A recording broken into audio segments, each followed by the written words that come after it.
I would say unqualified internet TV and movie reviewers. People that have no right to review something. Friendship over! Hey everybody, what's going on? Welcome back to the channel. Welcome back for another video. Today I want to talk about some Walking Dead stuff and some comments that we got from Greg Nicotero and Norman Reedus over this last weekend, given that it was Comic-Con weekend there in San Diego.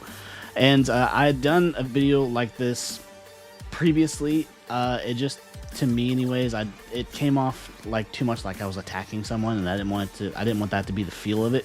So I wanted to re-record it and kind of maybe go into it a little bit deeper, I guess, or just kind of explain the context of it, because it can be taken out of context as far as Nicotero's comments and everything.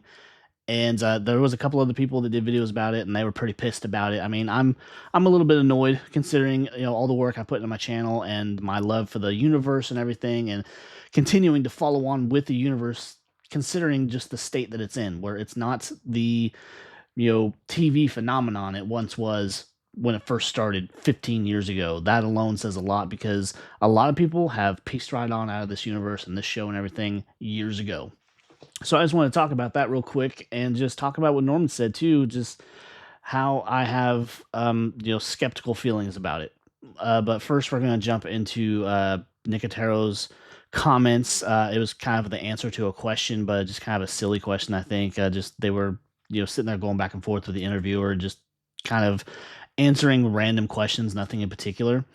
But they all got asked, or I guess maybe even he by himself got asked, you know, what's one of your pet peeves? And he goes off to say, well, he doesn't think that people on the internet, YouTube and whatnot, I don't know if this is, you know, his general direction or where he's actually focusing this answer towards, but saying that people are not qualified to give reviews about TVs, movies, things like that. Maybe not particularly the Walking Dead universe, but I mean, I'm sure it was in there a little bit, his consideration, everything for the show and everything, just the fact that he's been there from day one for the most part.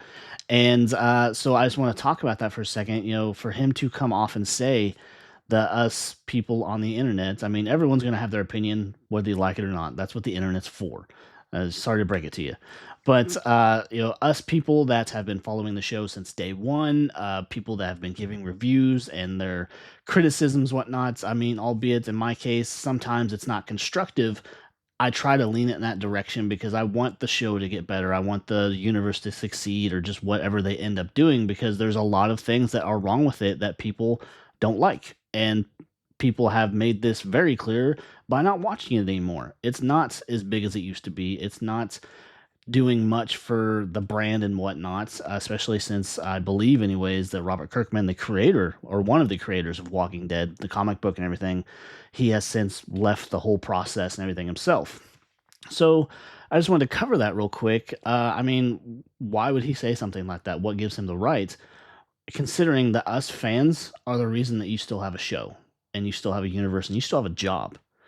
And for him to say something like that, I mean, yes, it could be taken in a lot of different ways. Like, he may not be referring directly to Walking Dead, but just TV and movies in general. But I just feel like I had to come on and kind of give my bit on it, because a couple other people that I follow did the same.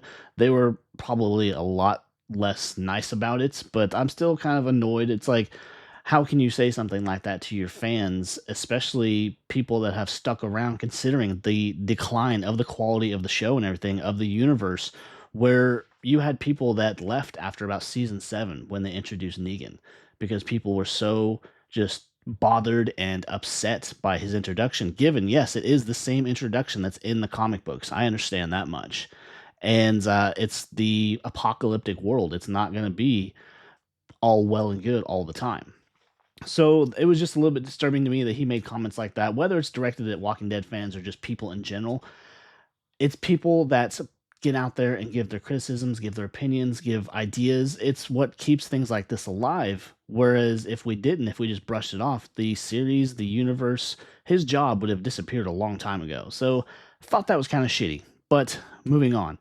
The other thing I wanted to cover was Norman Reedus' comment about the end of the series, because as we all know, if we kept up with Comic-Con in San Diego that they did announce that Daryl Dixon would end after season 4, which I'm very pleased with, because I couldn't see them dragging this on for multiple seasons, kind of regurgitating the same story every season until he finally made it home. So with that, I just want to cover his comment real quick, just kind of based on things he said in the past about Walking Dead, where he says the end of Daryl Dixon is satisfying. Now, we all know that satisfying in our eyes and our opinion is him going home, having a reunion with Rick, and then going on from there, where they are also saying that Daryl's journey is far from over too.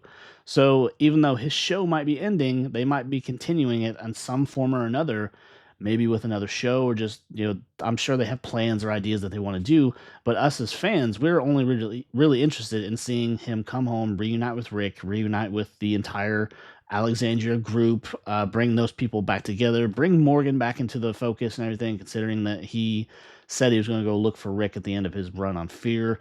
Bring Dwight and Sherry back. Maybe him and Daryl can kind of make amends, and Daryl can kind of let go of this grudge. I mean, understandably, it's a understanding grudge, so I get it.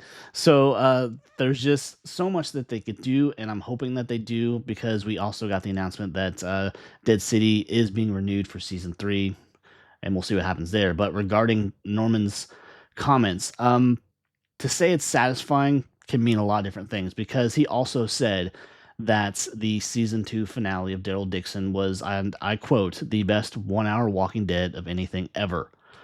That was not the case. That was very mediocre at best. There was nothing exciting about that show. It was pretty much disappointing all around. I did not really enjoy the second season, and it created more plot holes and more questions, just like half the shows have been lately. And just kind of to go a little bit further into it, we know we've had shows come in that were supposed to create these plots that would be answered in other shows.